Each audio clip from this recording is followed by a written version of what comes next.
बिस्मिल्लाहिर्रहमानिर्रहीम बिस्मिल्लाहिर्रहमानिर्रहीम अस्सलामु अलैकुम वरहमतुल्लाहि वबरकातुहू। څنګه مرګرو ټیک ټاک نن مې تاسو له داسې ویډیو راوړې ده چې په هغه به ستاسو ډېره په کار راشي، ځکه چې دا د موبایل سره ریلیټډ ده.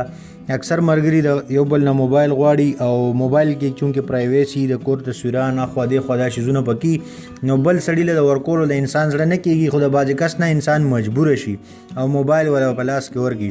د هغې دپاره مې داسې یو ایپ درله دغه کړی دی چې هغه به ستاسو ډېر په کار راشي او ستاسو دپاره به ډېر مفید ثابتېږي، ځکه چې هغه به تاسو صرف د یو ټچ سره به موبایل تاسو ډسیبل کې او د بل کس په لاس کې به هغه کار نه کوي. یو ریکویسټ مې دی چې دا چینل سبسکرایب کې او دا ویډیو لایک کې او خپلو ملګرو سره شیر کې. نو راځئ چې زه چې تاسو ته وښیم چې دا ایپ څنګه کار کوي او دا کم ایپ دی. د ټولو نه مخکې به موږ لاړ شو پلی سټور ته. په پلی سټور کې به موږ ولیکو ټچ پروټیکټر، صحیح ده، TOUCH او ولیکو پروټیکټر.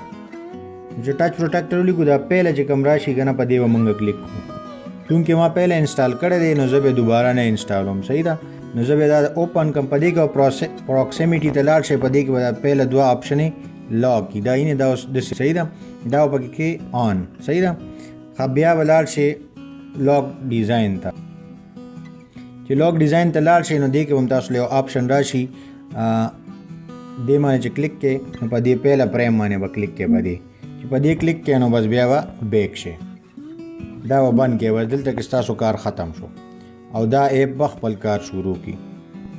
دا ایپ به اوس کار څنګه کوي؟ دا ایپ اوپن کې څنګه چې تاسو گیم یا نور شیزونه اوپن کوئ هغه شان به دا اوپن کې.